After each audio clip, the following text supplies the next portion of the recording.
Hello friends, welcome to my channel knowledge studio. मैं हूं हरदीप और आज मैं आपके लिए लेकर आया हूं कुछ ऐसे अमेजिंग फैक्ट्स जो आपको हैरानी में डालने वाले हैं। तो चलिए दोस्तों, वीडियो शुरू करते हैं बिना किसी देरी के।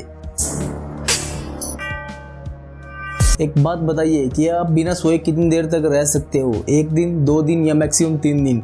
अगर हमारी एक रात की नींद पूरी ना हो तो हमारी अगले दिन हालत खराब हो जाती है और हमारा पूरा दिन थकान भरा रहता है। पर इस दुनिया में रैंडी गार्डनर नाम का एक इंसान था जिसका जन्म 1946 में हुआ था और उसके नाम 264 घंटे यानी कि 11 दिन और 25 मिनट तक बिना सोए रहने का वर्ल्ड रिकॉर्ड दर्ज है, जो उसने दिसंबर 1963 से जनवरी 1964 के बीच में बनाया था। इससे पहले बिना सोए लगातार जागने का रिकॉर्ड 260 घंटे का था, जिसे पछाड़कर रैंडी गार्डनर ने यह वर्ल्ड रिकॉर्ड अपने नाम किया। टिम एलन, जो कि न्यूजीलैंड के एक मैराथन रनर हैं, उन्होंने 22 नवंबर 2012 को 86 घंटे लगातार दौड़कर 500 किलोमीटर का सफर तय किया, जो कि एक वर्ल्ड रिकॉर्ड है। सबसे मजेदार बात यह है कि उनकी उस समय में उम्र 47 साल थी और उन्होंने 500 किलोमीटर के सफर को दौड़कर तय करने के दौरान एक बार भी रेस्ट नहीं किया और न ही इस दौरान वह सोई। Amazing lady runner.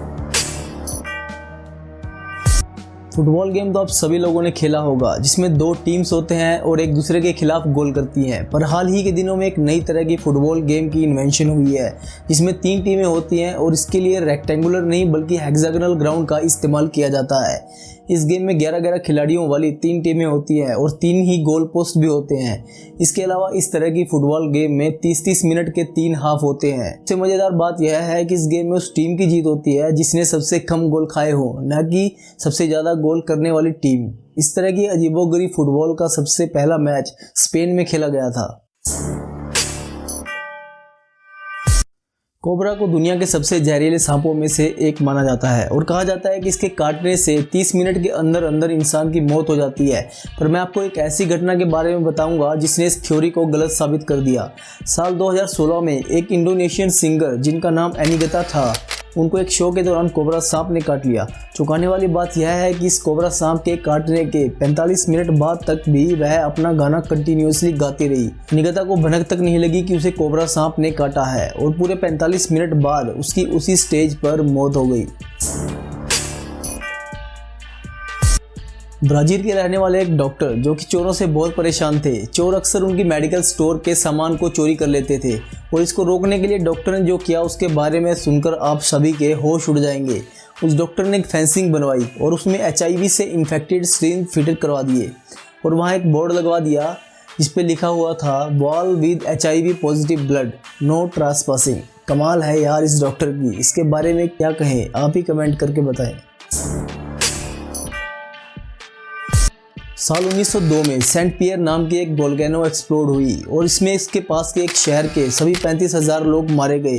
पर एक ऐसा इंसान था जो कि सभी के मरने के बाद जिंदा बच गया। उस इंसान का नाम था लजर सिल्वेरिस, जो उस समय एक जेल में कैद था। दरअसल इस घटना से एक दिन पहले ही जेल में हुए एक झगड़े की वजह से उसे एक ऐसी काल कोठरी में पटक दिया गया था जहां न तो कोई खिड़की थी और न ही कोई और छेद था। उस कमरे में सिर्फ एक ही मजबूत पत्थर का दरवाजा था, जिसकी वजह से वोल्केनो का लावा उसके कमरे में नहीं घुस सका और वह जिंदा बच गया। ऐसी किस्मत वाले लोग दुनिया में बहुत कम ही मिलते हैं। क्या आप जानते हो कि एक सबमरीन 25 साल तक बिना डिकम्पोज हुए पानी के नीचे रह सकती है?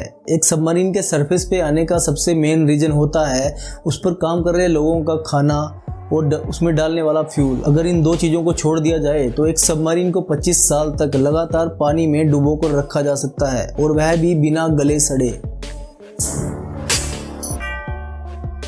नॉर्वे के रहने वाले एक ट्रैवलर गुनर गरफोर्स, जिनका जन्म 29 मई 1975 को हुआ था, उन्होंने 1 दशक यानी कि सिर्फ 10 साल के अंदर ही इस दुनिया के हर देश में घूमने के लिए अपना नाम Guinness book of world records में दर्ज करवा रखा है। इतना ही नहीं, उन्होंने यह कारनामा एक नहीं बल्कि 2-2 बार कर रखा है।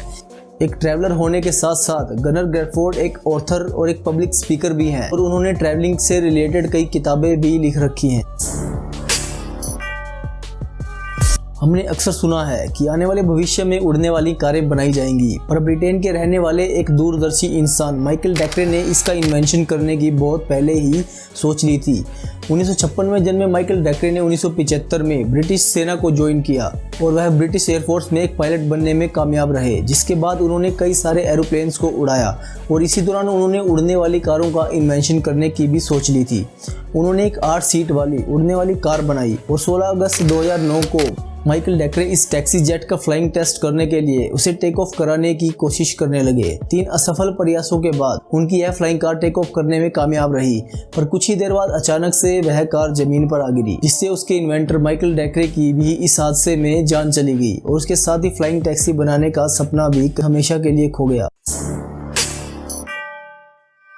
एक एरोप्लेन अपने सभी इंजन खराब होने के बाद भी 50 माइल्स यानी कि लगभग 80 किलोमीटर तक ग्लाइड कर सकता है, या कहें तो हवा में ट्रैवल कर सकता है, जिसका मतलब है कि एक एक्सपीरियंस पायलट इंजन फेल होने के बाद भी उस एरोप्लेन को नज़दीकी एयरपोर्ट पर सेफ्टी से लैंड करवा सकता है। पर इसके लिए भी एक कंडीशन जरूरी है। ऐसी स्थिति आने के टाइम पर उस एरोप्लेन के लैंडिंग गियर्स या कहें तो पहिए खुले होने चाहिए, क्योंकि अक्सर टेक ऑफ और लैंडिंग के टाइम में खुले ही होते हैं। वैसे इंजन से रिलेटेड ज़्यादा हादसे टेक ऑफ या लैंडिंग के वक्त ही होते हैं, तो इंजन फेल होने पर भी जहाज को बचाया जा सकता है। तो दोस्तों, कैसी लगी ये वीडियो कमेंट करके ज़रूर बताएं, और अगर अच्छी लगी हो तो लाइक, सब्सक्राइब और शेयर करना बिल्कुल न भूलें। तो मिलते हैं अगली वीडियो में ऐसे ही और मज़ेदार फैक्ट्स के साथ। तब तक के लिए बाय बाय।